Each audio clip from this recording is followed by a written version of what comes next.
नमस्कार किसान भाई। आज हम आपको लेके आए हैं इंटीग्रेटेड फार्मिंग सिस्टम के मॉडल के पास। यहाँ आपको हर तरह की चीज़ें उपलब्ध है। सारे कंपोनेंट पे काम किया गया है, बायोडिग्रेडेड कंपोनेंट पे। आप जैसा कि देख पा रहे हैं, मछली पालन का ये बड़ा सा तालाब है जिसमें रोहू, कतला, जासर और ग्रास कार्प डाला हुआ है। एक ऐसा मॉडल है जहाँ मछली पालन के साथ साथ वहाँ ऊपर वाले भाग में बकरी पालन हो रहा है, नीचे वाले भाग में जो है वो देसी मुर्गे का पालन हो रहा है। कड़कनाथ, सोनाली, असील जैसे मुर्गे यहाँ पाले जा रहे हैं और उस मुर्गा जो है उसको ब्रीड करके बाजार में बेचा जा रहा है। ब्रीडिंग करने से बच्चे से भी मिल जाता है और साथ ही साथ कड़कनाथ और सोनाली जैसे मुर्गे मांस के रूप में भी यूज होते हैं, जो मार्केट में 600 से 1200 रुपये किलो भी मिल जाता है। आप सामने देख पा रहे होंगे, इसी के नीचे वाले भाग में बत्तख है, जो बत्तख इस तालाब में रह करके इसमें विचरण करता है, जिससे क्या होता है इसमें जो पानी है वो घूमता रहता है, पानी का प्रवाह बना रहता है, जिससे मछलियों का विकास भी तेजी से होता है और साथ ही साथ तालाब को वो साफ रखता है। इसके साथ आप कॉर्नर वाले भाग में देख रहे होंगे, वहाँ देखिए कंपोस्ट की व्यवस्था की है। जो इसी का कंपोस्ट है वो उसका प्रयोग जो है आप इसमें भी कर सकते हैं, जिससे मछलियों को दाना भी मिल जाएगा और इसका बढ़वार भी तेजी से होता है। हम आपको बकरी पालन जो हो रहा है उसको दिखाते हैं कि यहाँ इस फार्म पे किस तरह से बकरी पालन किया जा रहा है। इस फार्म पे जो है आप देखिए 3-4 तरह की वैरायटी का बकरी है फार्म में। इधर देखिए ब्लैक बंगाल है, सिरोही है, बर्बेरी है, बीटल है, यानी अलग अलग तरह की बकरियां जो है यहाँ पाली जा रही है। देखिए प्रॉपर तरीके से इसका खाने की व्यवस्था की गई है, आप देख पा रहे होंगे। देखिए 2 भाग में बांटा हुआ है, 3 भाग में। जो छोटे बच्चे हैं देखिए किस तरह से बढ़िया व्यवस्था किया गया है। जो छोटे बच्चे हैं उसको इसमें रखा गया है, छोटे बच्चे को इसमें रखा गया है, इसमें छोटे बच्चे हैं। और जो बड़े हैं वो नीचे वाले भाग में है और इसके बच्चे भी घूम रहे हैं जो ज़्यादा छोटे हैं। और तीसरे भाग में देखिए इधर खाने की व्यवस्था किया गया है।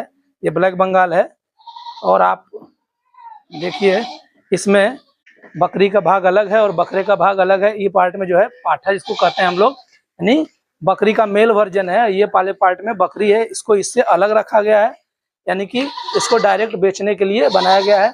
आप इसको जब 5 केजी, 6 केजी, 7 केजी का वजन का हो जाता है तो बेच दिया जाता है।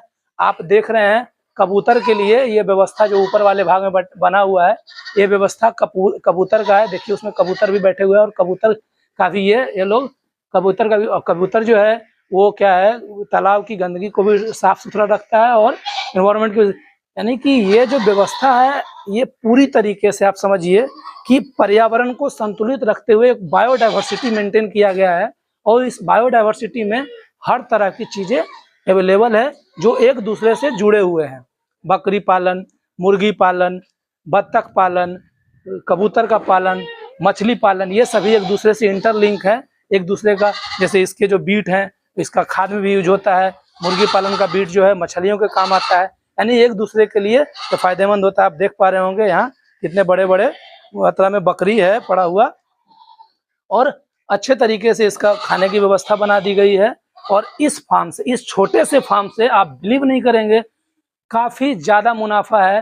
तो आप किसान भाई जो भी जिनके पास ज़मीन की कमी है और वो खेती बाड़ी से, कृषि से फायदा लेना चाहते हैं तो उसके लिए इस तरह का फार्म काफ़ी बढ़िया। YouTube channel agro master SKD, आज हम इसी सिलसिले में आए हैं। एक किसान है जो इस तरह के फार्मिंग सिस्टम को बनाए हुए हैं, उनसे मिलने के अपना पूरा परिचय जरा हमारे दर्शक को दे। मेरा नाम रवीश कुमार हुआ, पंचायत से हूँ, क्या कर रहे हैं अभी आप यहाँ पर?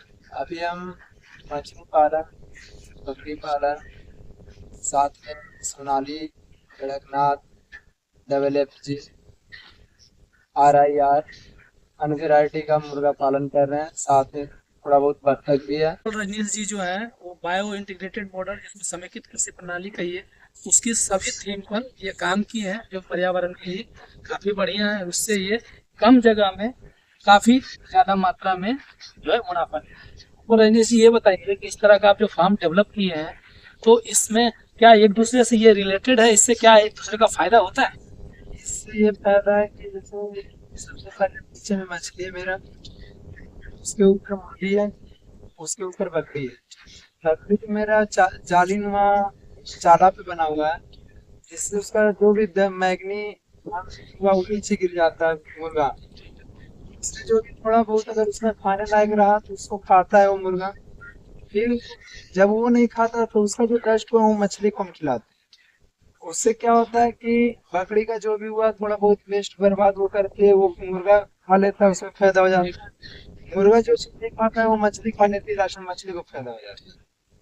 तो इसमें क्या है कि अगर दूसरा जो होता है बकरी पाल रहे हैं आप, 10-20 बकरी है, खाने के लिए दिए, बर्तन पलट दिया, गंदा हो गया वो बर्बाद हो गया। लेकिन मेरे यहाँ सब कुछ पूरा भी उजल देगी लेकिन आगे जाके वो फायदा करेगा। ओवरऑल ये कहना चाह रहे हैं कि एक दूसरे से सब इंटर रिलेटेड है खाने के माध्यम से। जैसे बकरी का जो बीट है वो कुछ क्या किया, मुर्गा खा लिया, जो मुर्गा नहीं खा पाया उस बीट को क्या किया, ये अपने तालाब में दे दिए जो मछली के काम है।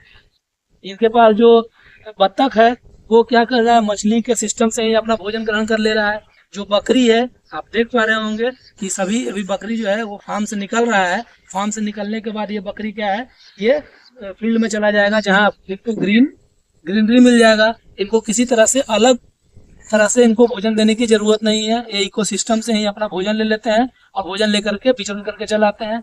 अभी देख रहे होंगे कि जो बकरी है उसमें टैग लगा हुआ है। टैग इसलिए लगाया जाता है ताकि एक तो बकरी की पहचान हो सके और दूसरा टैगिंग का उद्देश्य ये है कि उसका इंश्योरेंस वगैरह कराया जा सके। बकरी अभी घूमने गई है, घूम करके आएगी, फिर अपने बाड़े में आकर के विश्राम करेगी। बकरी में कौन कौन सा बकरी आप पाल रखे हैं और कितना संख्या में बकरियां? मेरे अभी टोटल 70 पीस है, छोटा बड़ा लेकर। उसमें ब्लैक बंगाल है जिसको हम लोग का देसी ब्रीड है, जिसको देसी बोलते हैं। सिरोही है, बिट्टल है, अफ्रीकन फूड का ब्रीडर हम रखे हुए हैं, और तोतापरी है, और बाकी उसी जो पहले हम सिरोही का ब्रीडर रखते थे उसी का बाकी क्रॉस ब्रीड है। सब बर्बरी है। ओवरऑल ये बता रहे हैं कि इनके पास विभिन्न तरह की वैरायटियां और ब्रीडिंग भी किए हैं और ब्रीडिंग से तैयार हुआ बकरी भी इनके फार्म पे है। यूजुअली जो है बकरी 6 से 8 महीने में जो है वो बड़ा हो जाता है और बच्चे देना शुरू कर देती है। एक बकरी कितना बकरी देता है? एक बकरी जैसे नस्ल में है, सिरोही हुआ, तपरी हुआ, ये सब बड़ा नस्ल की बकरी है। कितना देता है? ये सब आपको 16 से 18 महीने में 2 बार बच्चा देगी। अच्छा, 2 बार बच्चा दे देती है। कितना कितना बच्चे देती है? इसका एवरेजन तो 2 ही रखते हैं, भी देती है। और ब्लैक बंगाल का बर्बरी है, अदर क्रॉस ब्रीड है, ये 6 महीना में आपको 1 बार देगी, साल में 2 बार बच्चा देगी। अदर वैरायटी जो रखे हुए हैं हर 6 महीने पे बच्चे दे देती है, 2 बच्चे देती है, यानी कि साल भर में 4 बच्चे वो देती है। बच्चे 3 से 4 महीने में तैयार होता है, जो मीट पर्पज से ये बेच देते हैं, इससे उनकी आमदनी जो है हो जाती है। उसके अलावा ये अपने पास ब्रीडर भी रखे हुए हैं जो इसका ब्रीडिंग करते हैं और नई वैरायटी भी ये तैयार करते हैं। अब हम इनसे जानेंगे कि ये जो मुर्गी पालन कर रहे हैं आप, कड़कनाथ, सोनाली, आरैया, क्या इसका भी आप ब्रीडिंग करते हैं? हाँ, इसका हम छोटा पर्पज से करते हैं। ऐसे अंडा पे तो बैठा देते मुर्गी को तो उतना रिजल्ट नहीं देता, ठीक है। तो इसीलिए हम एक मशीन लाए थे, हैचिंग मशीन, 200 अंडा का ही लाए थे। जब अंडा मेरा नहीं निकलता गर्मी के सीजन में तो हम उसमें डाल के उससे बच्चा निकालते हैं, और अगर अंडा निकलता तो हम अंडा पे ही काम करते हैं, अंडा ही बेच देते हैं मार्केट में। जो भी अगर ये हैचरी मशीन भी रखे हुए हैं, जैसा कि आप देख पा रहे होंगे वीडियो में कि आपको हैचरी मशीन दिख रहा है। हैचरी मशीन का प्रयोग करके ये जो है 200 अंडे का हैचरी मशीन है जिससे ये तैयार करते हैं, जिनसे उनका अंडा भी मिल जाता है और उसके बच्चे भी मिल जाते हैं। इसके अलावा ये जो है कबूतर भी रखे हैं। अच्छा, कबूतर के बारे में बताइए, थोड़ा इंटरेस्टिंग है कबूतर। क्या कबूतर का क्या? ऐसा ही मतलब 1-2 लाए थे शौक के लिए, ठीक है। तो देखे वो रहने लगा साथ में और इधर उधर से आके रहने लगा। इसीलिए सब्जी का कैरेट जो होता है वो भी बनाया, लेकिन उसमें वो रहता नहीं। तो सब्जी का जो कैरेट है वो उसमें लटका दिए, तो उसी में अभी 50-60 पीस हो गया है। जैसा कि आप देख रहे होंगे कि कैरेट लगा हुआ है ऊपर के भाग में और यहाँ पे कबूतर है। अभी तो कुछ कबूतर दिख रहे हैं बाहर, बाकी कबूतर बाहर विचरण करने के लिए चले गए हैं, जो समय से अपने बाड़े में आ जाता है। मैंने पूरी तरीके से अपने फार्म को एक इकोनॉमिक पर्पज से बनाया है और काम से अच्छी आमदनी कर रहे हैं।